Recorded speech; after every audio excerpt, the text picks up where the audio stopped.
FA Cup returns this weekend, and with the introduction of the big boys. And one of the big boys are Blackburn Rovers. They take on Wigan, and I've got a preview coming at you next.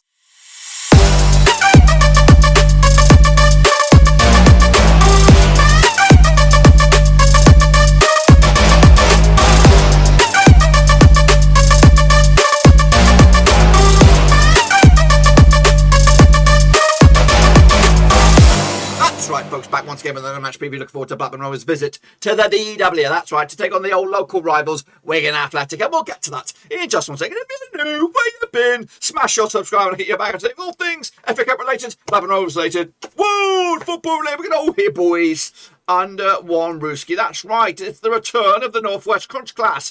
Familiar foes in, of course, the Championship, of course, League One as well. But, of course, hopefully, for them, for Wigan's sakes, they will want to be taking on Rovers regular starting next season. But as for Rovers, though, there are other plans up our sleeves. Of course, trying to avoid them next time around with our own bit of magic. So we'll see all about that, of course, as the season plans out. But until then, we've got the FA Cup to talk about. And we'll get to that in a minute. Of course, big shout out to my VR Bloody Peas. They're the Patreons, guys. Thank you for your login. I really do appreciate it. And of course, big shout out to Maximilian Schmidt-Gonzalez, that's Dieter, to you and me, for becoming the latest member of the Patreon gang. So well done to you. So here we go then. We're going to jump in the deep end, of course, preview the game. Wigan up against Blackburn Rovers. Of course, we will have a watch-along for this one. So if you're a Wigan fan, of course, you're a Rovers fan, one-stop shop right here at Blackburn Rovers. This is, of course, a busy weekend of football. FA Cup, Africa Cup of Nations, but of course, all eyes on this badger. I do anticipate a bit of a rotated squad for Rovers. But still a very, very strong side. Just basically get some guys, get some minutes under the belt. So here we go then. Let's take a look at their host then. Wigan played their football at the DW. 25,000 on a good day. Liam, it's actually Liam, not Lean. He's not Lean, it's Liam Richardson. Slap on my wrist as the manager there. Doing an amazing job, of course, with Wigan at the moment. Got a lot of Championship managers sniffing around as well, maybe even more than that. Doing a wondrous job for them. Teddy Dendarika is your captain. Now, dubious. I'm not too sure about this one. He is, I believe, a Zimbabwean, so he might be involved with the Africa Cup of Nations. So I haven't took to look at their squad too much this past couple of days, so he may or may not be involved with this cup game. Anyway, of course, last time around, Wigan finished in the first round of the FA Cup. They got knocked out then. They're actually 400-1 to lift the trophy at the end of the season. They currently find themselves third in League One. Let's take a look at their recent resume then, shall we? Of course, last time around they played each other, played a game this past Tuesday, 6-0 win over Oldham in the Papa John's Trophy, in a full-strength side as well. Before all that, though, they took on Oxford. It's been a long time since they've been in free-flowing action. 3-2 win over Oxford, of course. No record in the last 5, anyway, of their last defeat. We'll elaborate on that in a minute. Of course, they did beat Colchester in the FA Cup second round to get through to face Blackburn Rovers here and now. This is the current statistics then for Wigan. Keane is your main man with 11 goals so far. In fact, Lang's got himself 11 goals as well. McLean 6 and Wyke from the bench with 5. Darika's got himself 9 yellows. Lang's got himself 8. Power 6. McLean 4 as well. No red cards so far. But of course, this is a feisty little game. Let's take a look at some of the stats then for Wigan. Of course, when in possession, they prefer the left-hand side. Well, actually, they don't. Actually, prefer the right-hand side. 42% of all the possessions coming down the right, 34 down the left, 24 down the middle. Of course, in possession, though, 40% of the time is in the middle third, 30% is in the defensive third, and 30% is going forward. As for shot direction, 64% of all their shots are down the middle, 17% down the left, and of course 90% down the right. As for Wigan's shot zones, they prefer, of course, the 18-yard box, 50% of all their shots in that 18-yard box, 12% in the scrappy WD area, and 38% long-range cookies. Let's take a look forward then, of course, as their goals. They've got quite a few goals this season over in League One. And of course, their cup competition, 29 of them through open play, 8 set pieces, 1 counter-attack, 1 penalty, and 1 own goal. Let's take a look at my expected lineup then, shall we, for this one. Again, I haven't been staring at Wigan for too much, but they have been playing a back 4, according to my eyes. Amos between the sticks for me. Pierce at left back. You might see Joe Bennett in there as well, but Pierce was there last time. Tilt, Watmore, and of course Darika on the right hand side. And again, Darika might be already out down Cameroon to, of course, playing for Zimbabwe. I just don't know. Naylor, of course, power in those centre midfield slots with Lang supporting by McLean, Massey, and Keane up top. But you might even also have Gwyn Edwards, former Ipswich man, Peterborough man in there, competing for McLean. But I think in a game like this, it just smells like like it's the time for McLean to step up to the plate and be a bit of a nuisance, which of course he can be. Heading out of this game, of course, Wigan will take on Doncaster Rovers on the 15th of Jan. That's next weekend, back in League One action. Then, of course, they take on Morecambe in another Northwest Crunch clash. Gillingham, of course, wait them towards the back end of the month.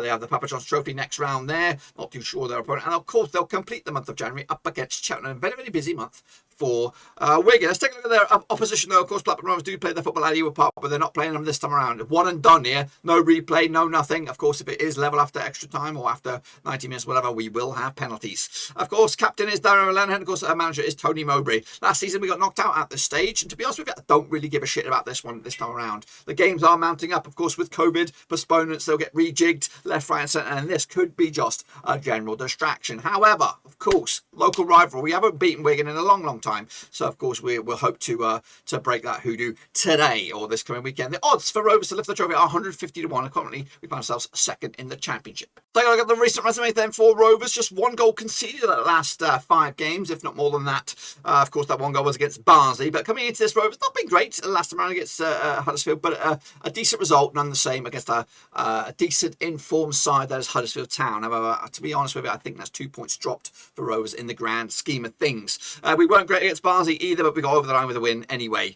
Of course, last time we were on the road was a 2-0 win against Bournemouth, but 4 of the last 5 games have been at Ewood Park, so a bit of a change of scenery for Rovers. Goals coming at you from Brereton, of course, 20 so far. He's made a few people rich, not me, unfortunately. Gallagher got 5, Dunn got 4, and Cadra's got 3. Yellow, Bucky's got himself 8, then 6, Travis 5, and Brereton also 5. Van Heck and Carter has got himself a red card to their name.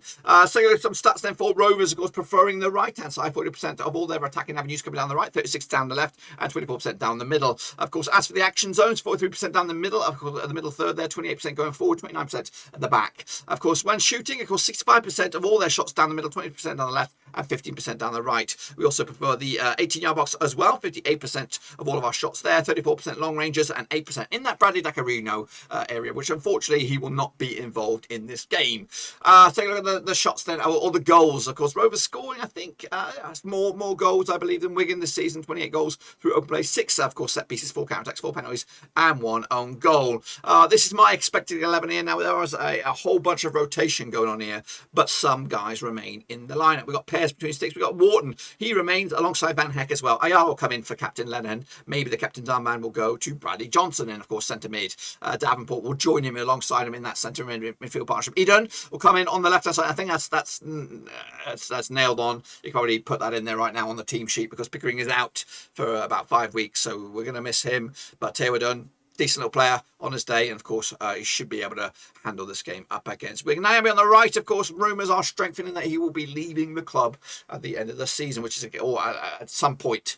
It could be now, it could be then, but we've just brought in young James Brown, Irish fella, hopefully to take over the reins. Of course, Tyrese Dolan, I think, will come back into the team here. Butterworth and Gallagher up top. Of course, Diaz rested. I think you'll rest Cadra as well. Buckley, and of course, matey boy Travis. And Rothwell will probably also rest. But that's just what I think. This is not what the gaffer thinks. He wants to keep the band together. Of course, if they play this game, it keeps them legs, keeps the legs moving. If they don't play, if the first team don't play this game, it's basically 2 weeks of off not playing football. So I don't know if that's a good thing or not. I think they want to keep the guys going on. But for all honesty, I would rotate it up. You don't want to lose a key player like a Diaz, like a Buckley or a Lenihan in a game against a Northwest Crunch Clash rivals where they're known to want to win this game by hook or by crook. So I would be a little bit cautious heading into this one. And rotate it up a little bit. So that's my pick. Being sure you get your own picks down below. Let's take a look at the resume then for Rovers heading out of this game. Of course, we'll take on Cardiff over in Wales. That's of course next Saturday. We believe there's no fans in attendance for that one, so come watch me on the old watch along. Join me. We watch that game. Hull City, of course, the rescheduled game that'll be on Wednesday, the 19th of January. We'll take them, and as you can see, they are mounting up again. We got 4 games in a space of what, two weeks there. A game every 3 or 4 days. Of course, Hull City then, of course, and then it's Middlesbrough. That's a crunch clash there on Monday night football there. Again, we'll hope to have watch-alongs on each and every one of these. Luton Town, of course, back end of the month, no Diaz on that one, and of course kicking on a very, very important month. That is February up against Swansea City. So Rovers need to be winning these two. Picking up a draw perhaps, or hopefully winning against Middlesbrough, Luton Town as well. If you looked at all this, realistically, you want to get double digits. You want to get at least 10 points from the course of these five games. You win here, hopefully win here. 10 points out of that, I think that would be all right. So take a look at the recent records then coming into this one. Home form for Wigan on the left-hand side. They haven't played a home game since 11th of December. It's been nearly a month since they've been in action, of course, for them. For Rovers, decent record on the road, winning 3 of the last 4, so not too shabby there. Picking up wins against Derby, Stoke, Bournemouth as well. Did lose a couple of games though to Blackburn and QPR way back when, back in October. Of course, they played each other 28 times, these two sides. Of course, 8 wins for Wigan since 2002, 13 wins for Rovers since then. Of course, the biggest win, so 7 draws, also the biggest win for either two sides, 3-0 win. Rovers scoring 49 goals compared to the 39 of Wigan. We also got a 1.75 goals against ratio up against their 1.39. Both coming to this in pretty identical form, 92% form, winning 5 of the last 6, both of these two sides. But the tail of the tape is this. Of course, they play each other last 6, and Wigan have the edge. They've won 2 of the last 6, with Rovers just the 1, and that last win for Rovers was back in a 3-0 win at Wood in the Championship, of course. So Wigan coming to this back-to-back games unbeaten against Rovers. In fact, back-to-back clean sheets against Rovers as well. So they hope to keep that going. Another game. Meanwhile, of course, last 6 at DW doesn't get much better for Rovers either. We haven't won the last 6 all the way back to 2013. We haven't picked up a result.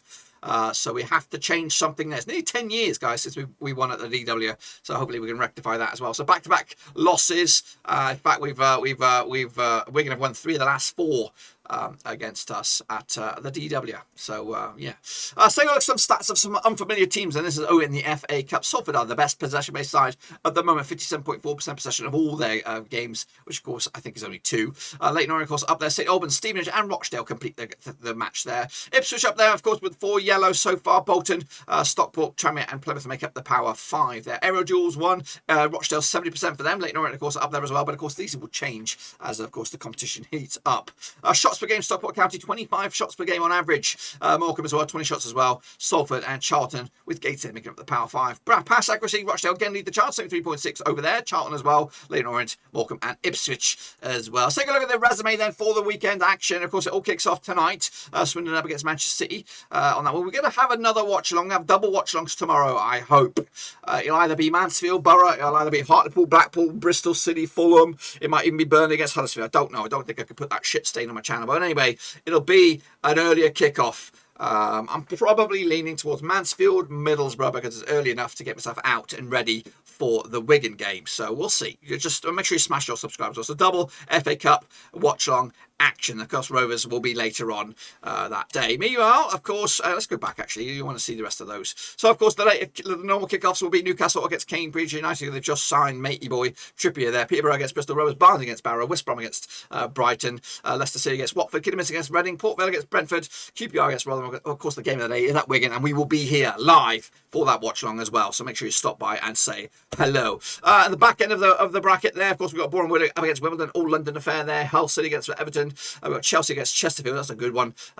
Birmingham up against Plymouth. Swansea against Southampton. Yeovil against Bournemouth. Into Sunday's games, we might have a watch along as well. We might do the Luton Harrogate one on that one. So again, make sure you come back for that. Stoke, Leighton Orient, Cardiff, Preston, Charlton against Norwich, Wolves against Sheffield United, West Ham against Leeds. Spurs will take on Morecambe. Liverpool will take on Shrewsbury. And of course, Forest, Arsenal to wrap it up. And then, of course, enter Monday, United up against Philip Coutinho's Aston Villa. Taking over the top goal scorers at the moment, of course, Smithy Boy over at Orient has got himself a couple of goals there, with Jaden Stockley who's also got 2, with Quigley as well for Stockport County. Reese got a couple of goals for Bournemouth as well. Kachunga's up there for Bolton, and Bakayaro as well. Of course, the most assists as well, Cipriano for Orient, of course, Rydell as well. Of course, the most aggressive couple of players, Morsey, of course, there is for bloody Ipswich Town. I believe that completes the lot, guys, for the FA Cup. Make sure you give the video some love and smash your thumbs up, smash your subscribe, check the links down below on Twitter, Twitch, Facebook, and of course Patreon as well. But until then, boys and girls, we are Donny Donzo. Until then, smash your subscribe. And again, if you think yourself are an FA Cup expert or an English football expert and you want to get involved in some content creation, get involved with me down below. Smash your comments. Say, hey, I'm a football expert. I wouldn't mind doing some content creation. Get in touch with me. Or head over to Twitter, smash the old follow over there, and DM me directly. We can have a little chat and we'll start becoming best mates for life. But until then, dudes, we are done. Zode.